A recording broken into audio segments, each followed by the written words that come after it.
I'm Greg Hunter. Thank you for joining us today on USAWatchdog.com. I have back on a very busy guy. I've tried to get him on a couple of times, but he's been out gallivanting around the world, picking up international journalism awards and busy with his life. We're talking about former Assistant Treasury Secretary Paul Craig Roberts, Ph.D. in economics. Paul Craig Roberts, thank you for joining us today on USAWatchdog.com. Pleased to be with you, Greg.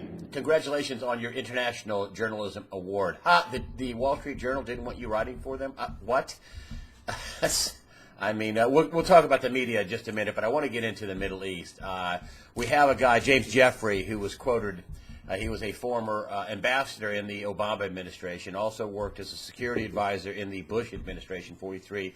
And I think I'll just blurt it out there. He says the Middle East is in GD freefall. We have war lining up already in Yemen. We have the Iranian-backed military in Yemen fighting it out with the Saudis and Al-Qaeda and the Egyptians. You got the U.S. helping the Iranians in Iraq. I don't know what happened with our foreign policy in Syria. I guess that's stopped. It's just kind of crazy time. Can you give us your take on what's going on? Is the wider war here coming right down to the Hatfields and McCoys, the Sunni and the Shia, or is this U.S. government sponsored? What's going on? Well, Greg, I think the ambassador is a bit belated. The Middle East has been in free fall ever since the Clinton regime imposed sanctions on Iraq that killed 500,000 Iraqi children. You may remember that that stupid woman, Albright, who was the Secretary of State for Clinton, was asked on national television if the murder of 500,000 children was worth the sanctions on Iraq. She said, oh, yes, it was. So it's been in free fall since then because it has shown the lawlessness and more criminal nature of American foreign policy.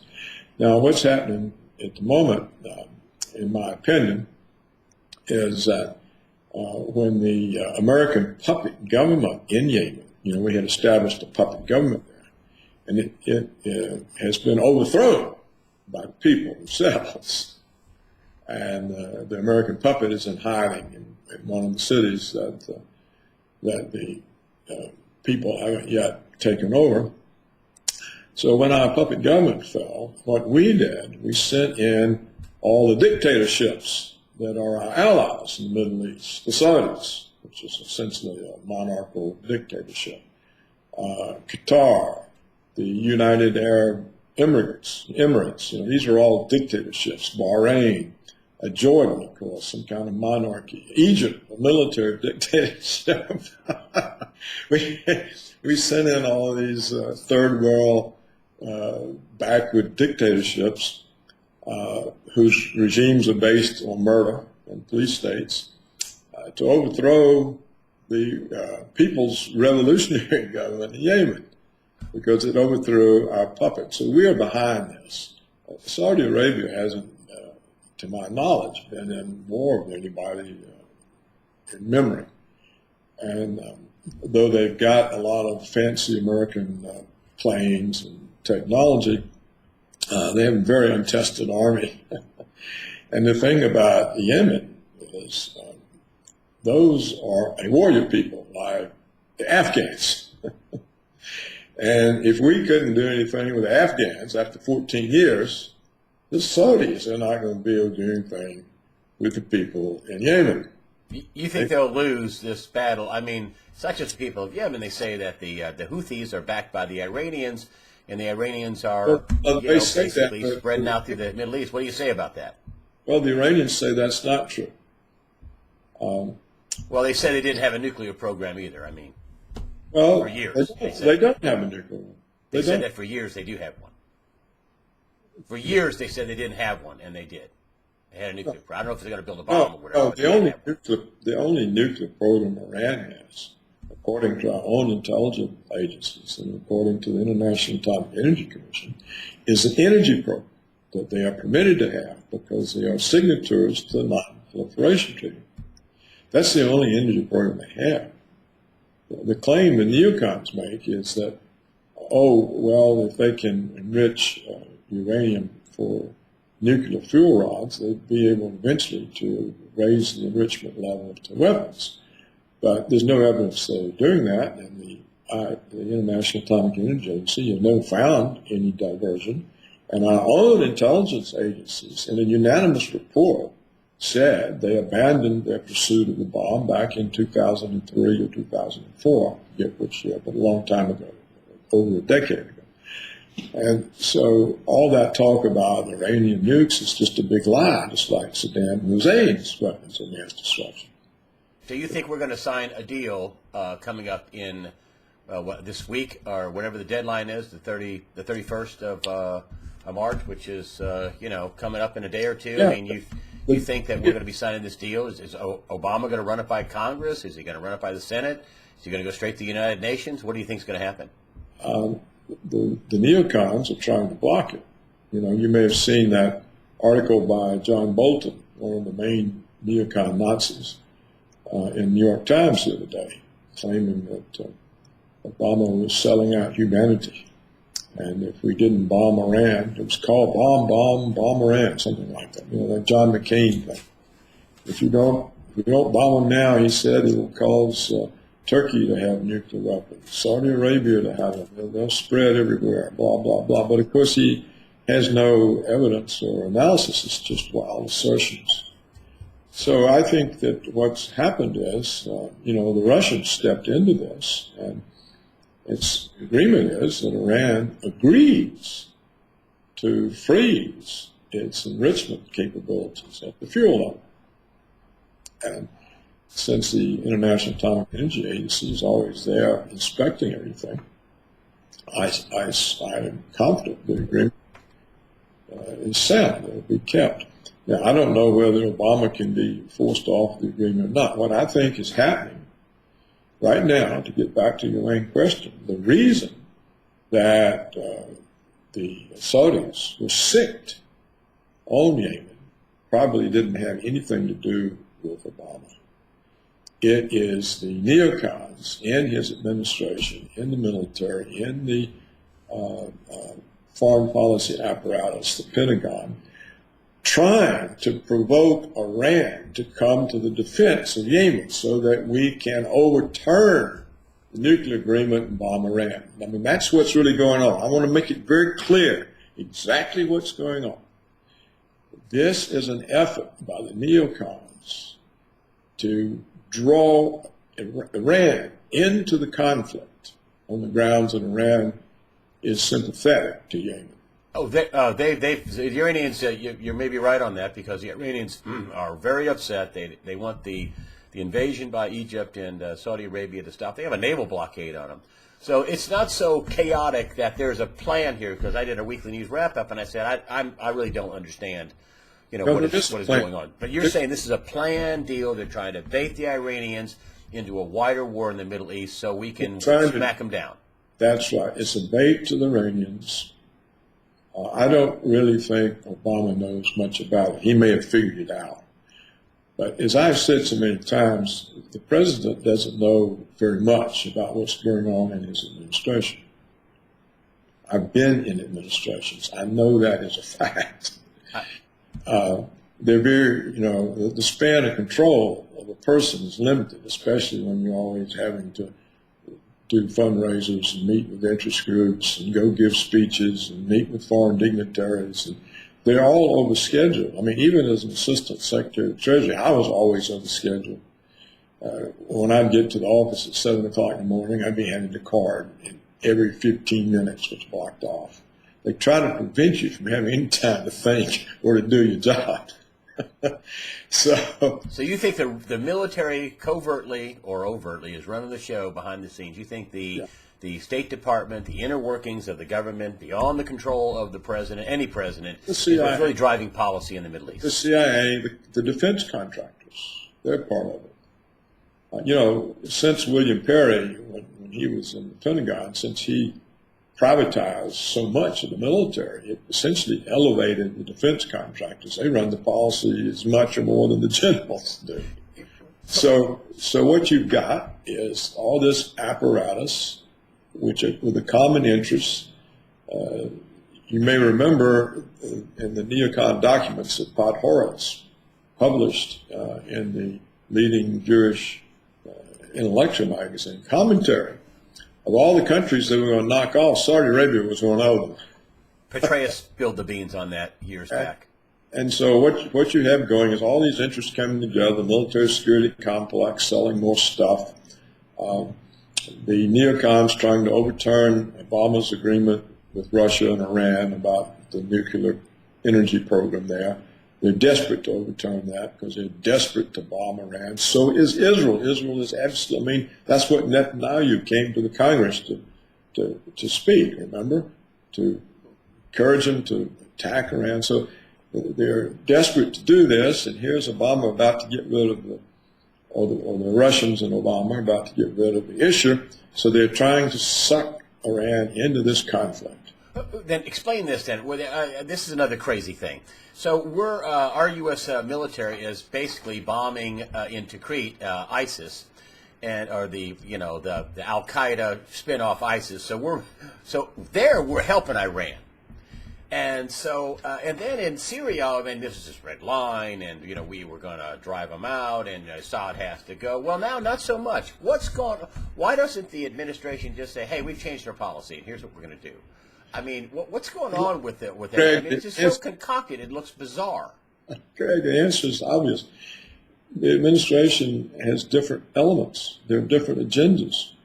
And so the different elements in the administration are pursuing different agendas. Some still want to overthrow Assad, so they want to support ISIS. Others are afraid that ISIS has gotten out of our control and is doing something we didn't expect. Yeah. And so you have the various blocks inside the government in conflict, inside our government, in conflict with one another over this issue. ISIS, in my opinion, we created it to overthrow Gaddafi. Then when the Russians and the British Parliament blocked us from invading Syria, we sent ISIS over there to do the job for us. But somewhere along the way, ISIS realized that their interests were different from ours. Yeah. And we had created an environment in which they could overthrow Western colonialism and get rid of us. All those boundaries in the Middle East were drawn up by the French and British after World War I. And they were drawn up, I think, purposely to make those countries powerless by setting one faction against the other all the time. Internally, you've got a situation in Syria, you've got the same situation in Iraq, you've got it everywhere, where the Shiites and Sunnis are at loggerheads. And so the British and French created these artificial states that basically consisted of hostile elements to one another. And so ISIS has said, well, we've had enough of that. So they're creating a new country, partly out of Syria, partly out of Iraq. And they seem to be very experienced and able fighters. So it's not clear that the administration expected that. I think they thought, okay, we bought these people, we used them against Gaddafi, now we'll use them against Syria. Some people still trying to do that because to some of the people in the administration in Washington, it's more important to get rid of Assad. Others are saying, well, look, what if the ISIS just gets bigger? So I just want to make one thing. I've been saying that they funded them and they wanted to do one thing and it backfired. And basically, I got that right in your estimation. This is a backfired, concocted, crazy policy. Yeah, I think that we thought that we could control these jihadists and that they could be bought and paid for just like anybody else. But you see, they understand that they have been oppressed since the end of World War I by the Western imperialists. And they understand that their entire culture is on the verge of being destroyed by the Americans. Not everything, the religion, all their mores, the role of women in society, everything is up for grabs. Pornography, everything they oppose they're losing, and so they finally concluded that this is a chance, and so it's kind of like, I think, what Bin Laden was hoping for years ago, that there would be some sort of grassroots uprising of Islamists, not the secular leaders. See, we paved look, you have to understand, we paved the road for all of this by eliminating the secular leaders.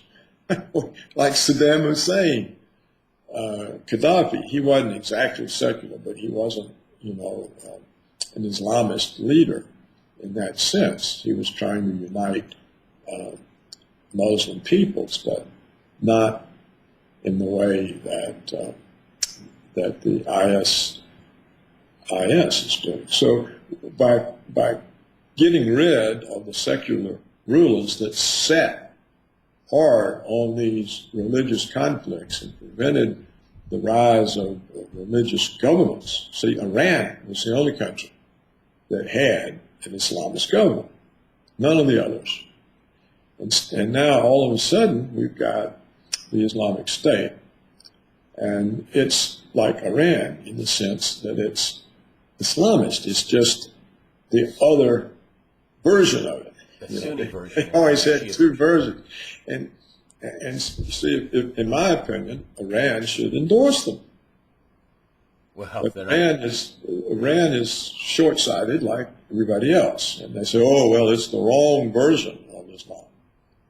And so they're prepared to fight the wrong version rather than to unite with it, to throw out the Western imperialists. And that's the real problem.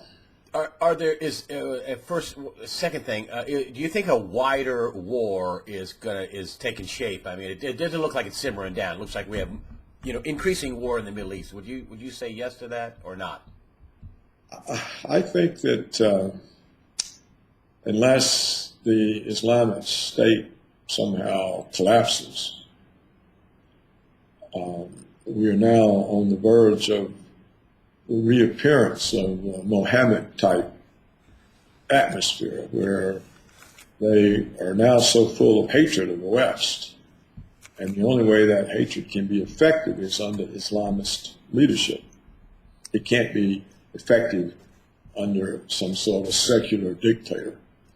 And so I think you're going to see, unless the Islamic State somehow collapses,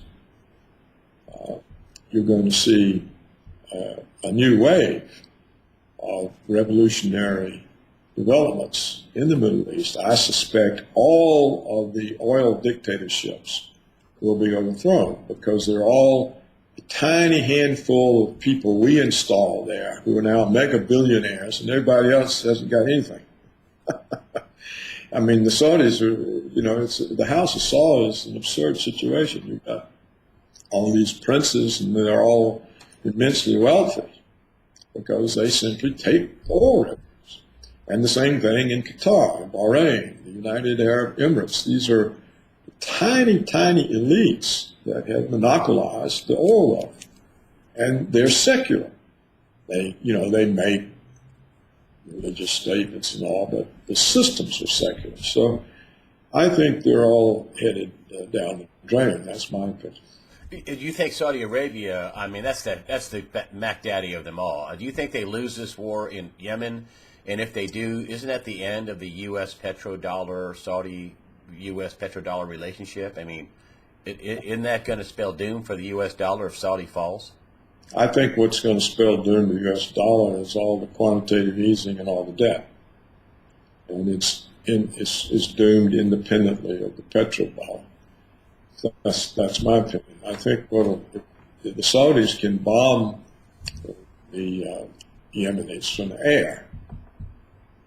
I don't think the Saudis will make the mistake of sending in an army. If the American army couldn't win in Afghanistan, the Saudis aren't going to win in Yemen. In fact, they might be destroyed, in which case Yemen may simply invade Saudi Arabia and take the whole place over. So this isn't impossible. The Saudis' military, they're very weak. There's no tested army. They haven't any combat experience. And what are they fighting for? All these people that are doing the fighting are not the princes with all the money. What are they?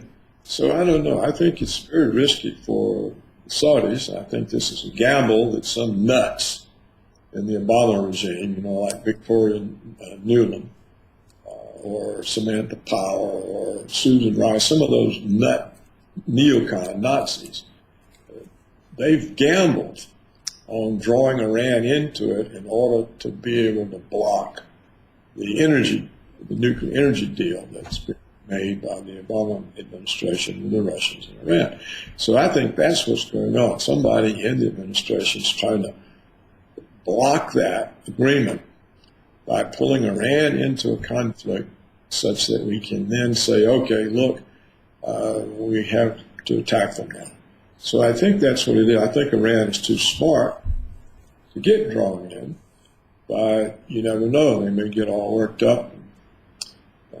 You can't tell. The Russians, I think, are also very disturbed about it. Now, of course, if the Russians and the Iranians were to come in on the side of Yemen, it'd all be over. There's nothing we could do about it. Saudi Arabia would be gone. The whole thing would be over. But I don't think that's going to happen. I think that probably it'll end or stalemate in some way. But I'm not that kind of an expert on those people. I'm kind of have insights into what the idiots in Washington think. Well, you're saying that policy's disjointed because Washington's disjointed, period.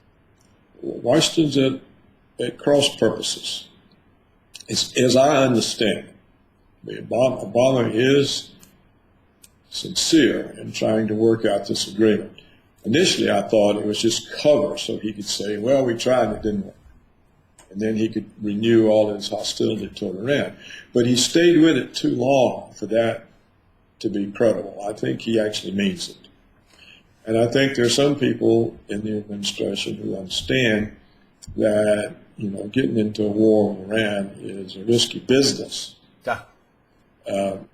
It's not, we destroyed Iraq, but we still don't control it.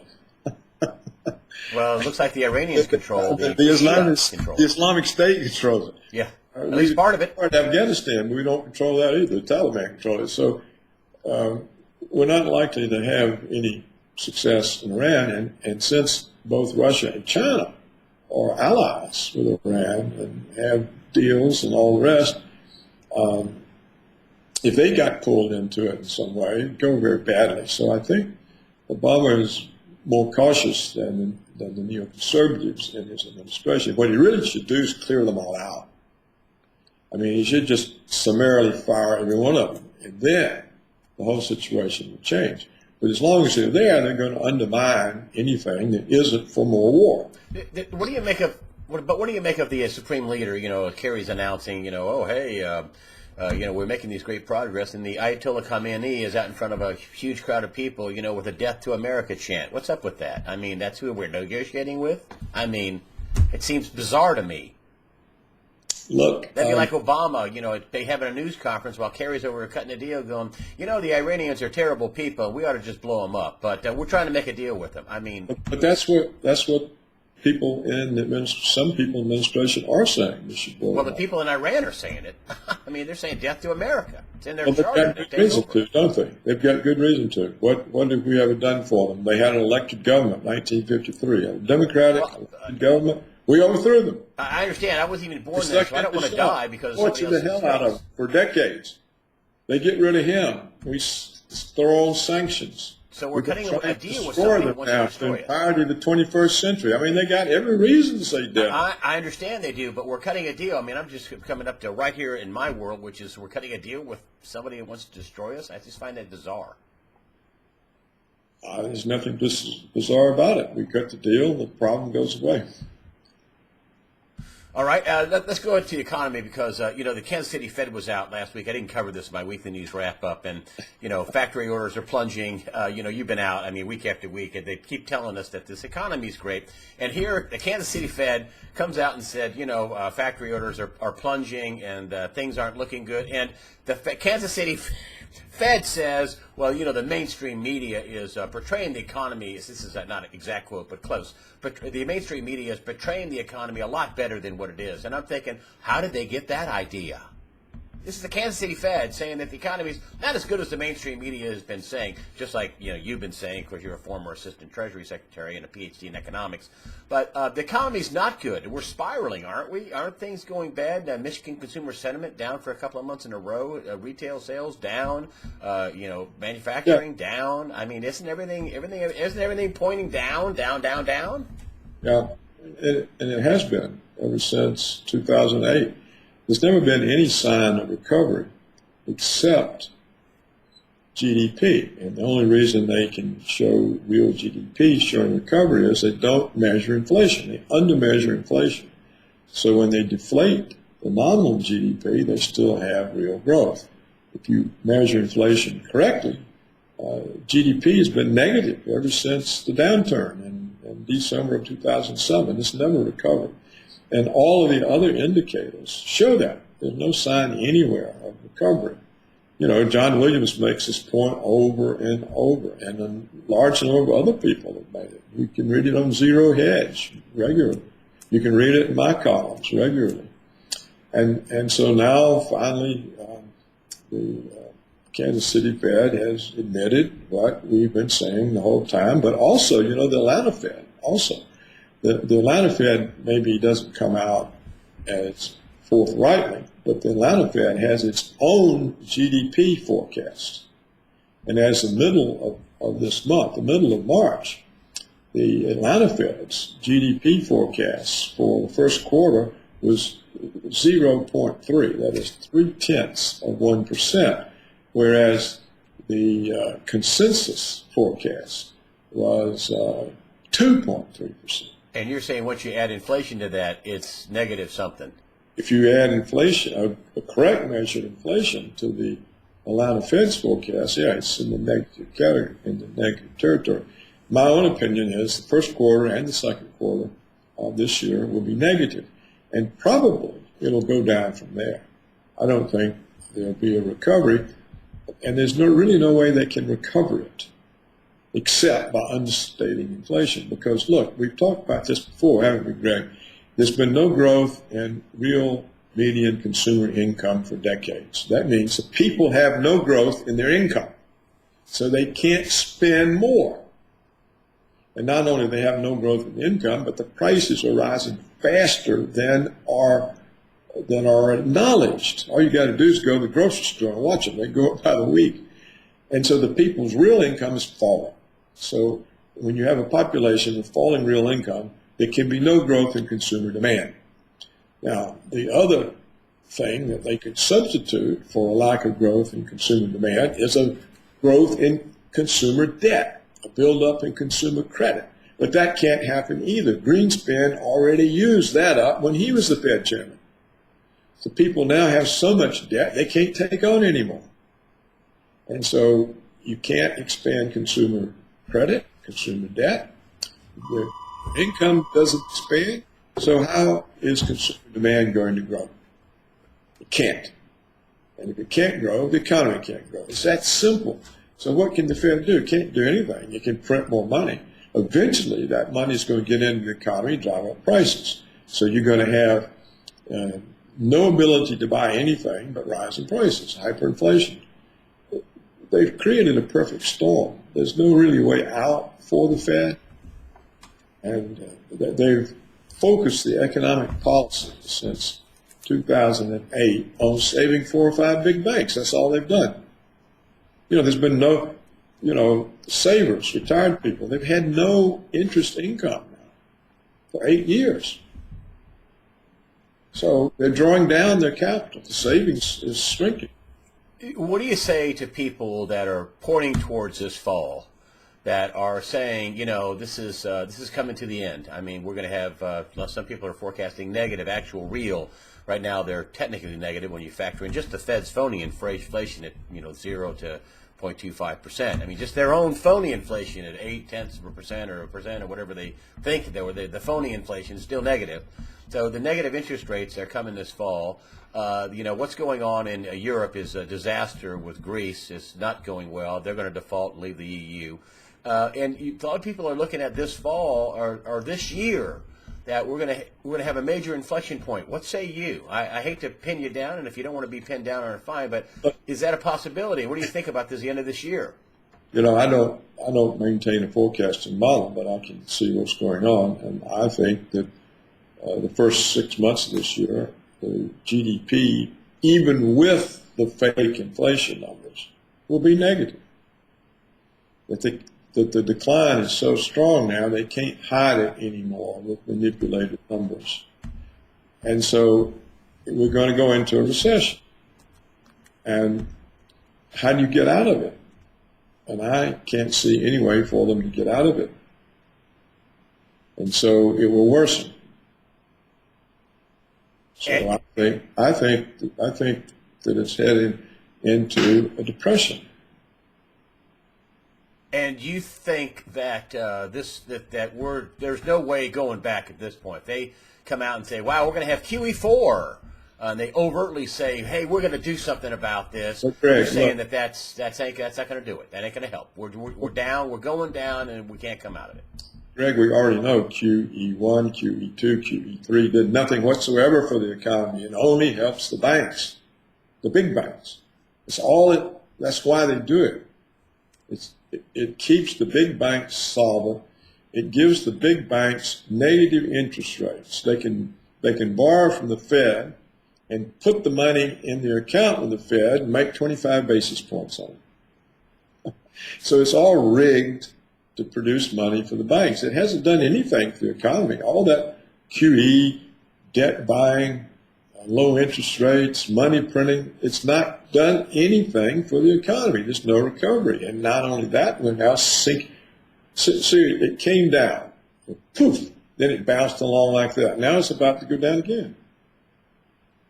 So the QE is a total failure from the standpoint of helping the economy or recovering the economy. It may have helped sort of keep it from falling away even quicker because it creates all this optimistic attitude and people think things are better or going to be better, and so they kind of behave in a way consistent with that mistaken view. But when they catch on, it's going to be a big down. So I think on the whole, there's nothing the authorities can do. They've let it go too long. They used up everything to save 4 or 5 big banks. That's basically what's happened. And do we get deflation or do we get inflation? Do we get both? What camp are you in?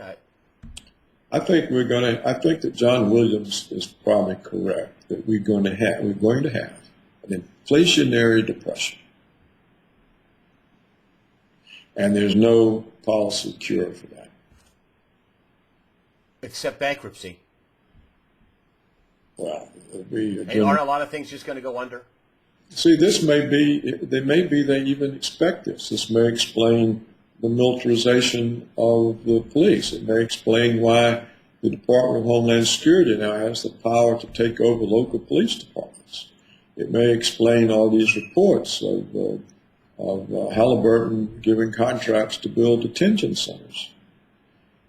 It may be that the people running this show understand that it's not working and that the result is going to be social and economic dislocation and political dislocation and a very unstable system. And so this may be the reason. I mean, why else do you have police departments armed like armed forces?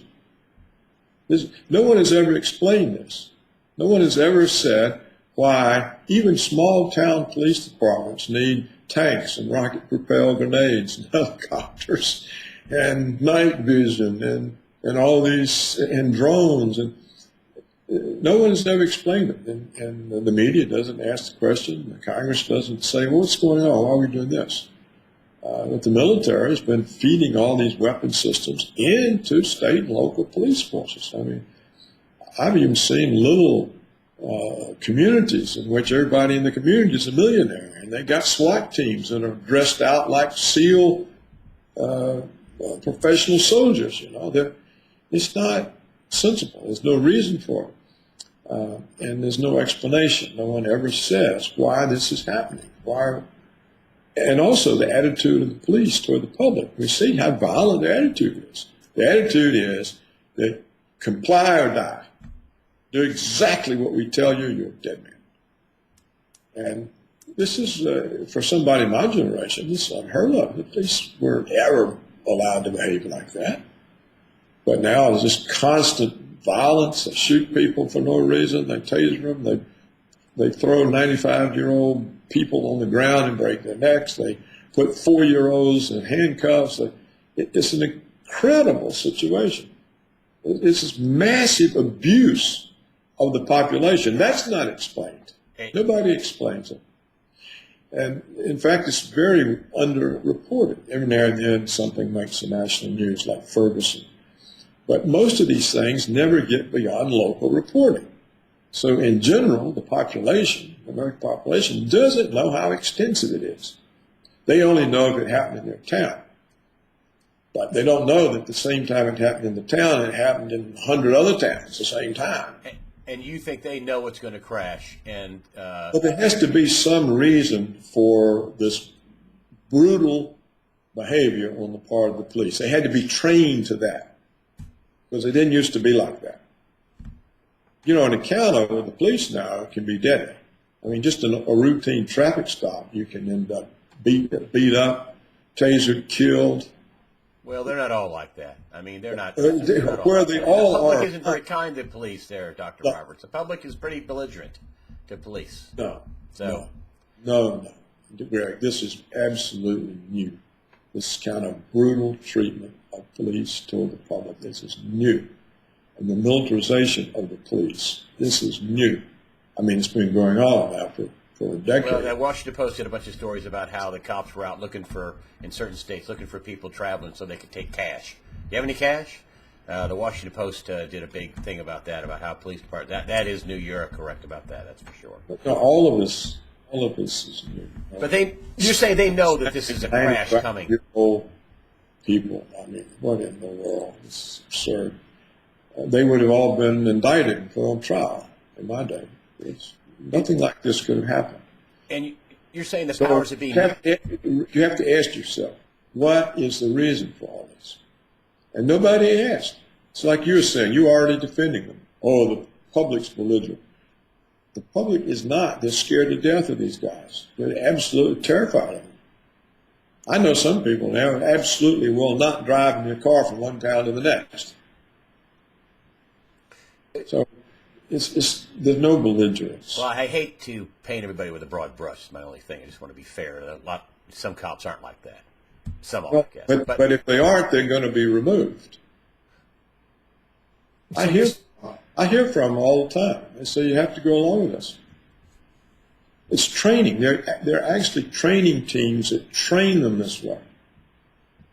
They are intentionally being trained this way. There are reports of this. It's out there. You ought to go study it and do a report on it, and get some of the people on who have monitored this training and written about it. It's really happening. It's not painting anything with a broad brush. It's telling you what's going on. It's exactly what's going on, just like everything else that I say is going on. And you're saying that the powers that be, and you've been on the inside of the financial, you think it all comes down to a financial, they want to maintain power. They know that the things aren't working, the economy's not working, even though all the Baghdad Bob, reports that, yes, it's working. You're saying that the powers know full well this is going to implode, and they're planning for it. Greg, I'm saying this would be one explanation. We can't know until somebody tries to find out. And nobody's trying to find out. The press doesn't want to know. Congress doesn't want to know. But as I said, it's very unusual to have local police forces equipped like military. There's no reason for it. Yes, they are. That is a fact, even where I work. Right. And so we're not given the explanation for that. That's my point. And so one possible explanation is that they realize that they ruined the socio-economic system. First, they sent all the middle-class jobs offshore, so nobody can get a middle-class employment. The middle class is shrinking, so the buffer between the poor and the rich is being destroyed. They're destroying the buffer between the poor and themselves. This has to be destabilizing. And the economy can't come back no matter how much money they print and give to the banks. And so, yeah, they may have decided, hey, this isn't going to work, and the whole thing's going to blow up, and we've got to have some way to sit on it. So that would be one explanation. I don't know that it is, but it's the only thing I can come up with. We won't know unless somebody tries to find out. And so we should sort of encourage them to find out, not try to push it away under a rock somewhere. And you don't think there's no way the economy's coming back, that they're running out of bullets, they're done? The economy has moved offshore. Even if you believe they're fake payroll employment numbers, they're always in lowly paid, temporary, part-time jobs. Waitresses, bartenders, retail clerks, hospital orderlies. Month after month after month after month after month. I report it over and over and over. Okay, they claim we had 200,000 jobs. Let's believe it. Where are they? They're not in goods producing industries where you have good productivity so you can pay the workers a middle class wage. They're not producing things that can be exported to bring down our trade deficit. You can't export the services of a bartender and a waitress, or a hospital orderly, or a retail clerk. And so, and yet we've had year after year after year of that. So even if you want to believe they're fake job numbers, and John Williams shows you every month why the numbers are fake, and I come in my own way, much more limited, to show why the numbers are fake. But I always say, okay, let's believe them. Where are the jobs? They're not anywhere that allows an independent household. The people on these jobs cannot form an independent existence. They can't buy a house. They can't buy home furnishings. They can't buy appliances. So the kids who graduated from college go back home and live with their parents. So even the educational system, you see, doesn't help. They build up their human capital and they build up their student loans, and yet they still can't get employment. So clearly something's wrong. And when you move all those manufacturing jobs offshore, and then you move off the tradable professional skill jobs that college graduates trained to take, software engineering, information technology. I mean, now they even put architecture stuff is offshore, accounting stuff is offshore, all kinds of engineering work, search, design. It can all be done cheaper somewhere else and sent in on the high-speed internet. So the economy, we simply gave it away so that a handful of corporate executives and shareholders could increase their profits by substituting cheap labor for American labor. So we've had capitalism is always very short-term in its outlook. It's next quarter's profits, next quarter's bonuses. And so that's in order to have this huge inequality in the distribution of income and wealth, where the 1% have it all. They've destroyed the economy. So how are they going to get it back? You think they're going to be able to get it back? It's gone. They won't get it back. We, in the United States, as I said, in 2003 or 4, myself and Senator Schumer, the New York senator, he and I penned together a New York Times op-ed that ran right after New Year's that year about how the offshoring of jobs was destroying the American economy. It caused a sensation. There was a big conference in the Brookings Institution. It was televised live. It was repeated on C-SPAN over and over. Millions and millions of people saw it. In that conference, I said in 20 years, the United States would be a third world country. So my prediction is that by 2004, or maybe it was 2003, 2024. By 2024, the U.S. is a third world country. Well, that's 10 years from now. And I watched every year. The progress is in that direction. The payroll jobs are increasingly part-time, as well as being low-paid jobs that nobody can form a household on. The payroll jobs are not a measure of the number of people employed. They're the measure of the number of jobs. And many people hold 2, even 3 of those jobs just to make ends meet. We see the absolutely collapse in the labor force participation rate. Why? Because nobody can find a job. They give up. They're no longer in the workforce.